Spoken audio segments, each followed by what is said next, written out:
রাকিবের গল্পটি কিছুটা ভিন্নধর্মী। যেখানে অভাব আর অসুস্থতা পাহাড়ের মতো সামনে দাঁড়িয়েছিল, সেখানে সে তার মেধা আর একাগ্রতাকে কাজে লাগিয়েছিল। অভাবের সংসার ও বাবার অসুস্থতা। রাকিবের বাবা ছিলেন ঘরের একমাত্র উপার্জনক্ষম ব্যক্তি, যিনি দিনমজুরের কাজ করতেন। কিন্তু হঠাৎ কঠিন এক রোগে আক্রান্ত হয়ে তিনি বিছানায় পড়ে যান।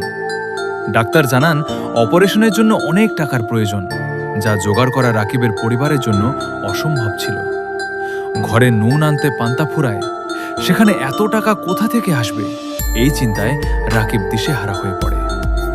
রাকিব পড়াশোনার পাশাপাশি একটা পুরনো মোবাইল ফোনে ফ্রি ফায়ার খেলত।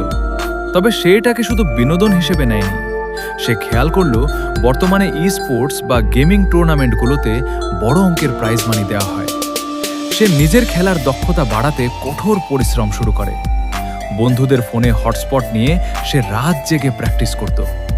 একদিন সে জানতে পারে একটি বড় জাতীয় পর্যায়ের টুর্নামেন্টের কথা, যার প্রথম পুরস্কার ছিল বাবার চিকিৎসার জন্য প্রয়োজনীয় টাকার প্রায় সমান।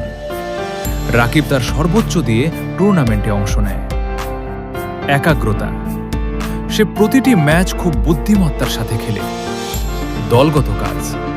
তার টিমের সাথে অসাধারণ সমন্বয় করে সে একের পর এক ধাপ পার হতে থাকে। ফাইনাল ম্যাচে টান টান উত্তেজনার মাঝে রাকিবের দল জয়ী হয়।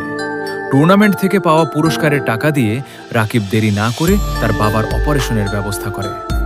শহরের সেরা ডাক্তারদের তত্ত্বাবধানে তার বাবার সফল অপারেশন সম্পন্ন হয়। কিছুদিন পর সুস্থ হয়ে যখন তার বাবা বাড়ি ফেরেন, রাকিব বুঝতে পারে যে পরিশ্রম আর সঠিক লক্ষ্য থাকলে যে কোনো মাধ্যম ব্যবহার করেই প্রতিকূলতা জয় করা সম্ভব। গ্রামের মানুষ যারা একসময় তাকে গেম খেলে সময় নষ্ট করে বলে খোঁচা দিত, তারাই আজ রাকিবের সাহসের প্রশংসা করে। এই গল্প থেকে আমরা এই শিক্ষা পাই যে মাধ্যম যাই হোক না কেন, কঠোর পরিশ্রম এবং লক্ষ্য স্থির থাকলে যে কোনো বাধা অতিক্রম করা সম্ভব। তো গাইজ, ভিডিও কেমন লাগলো কমেন্টে জানাবেন।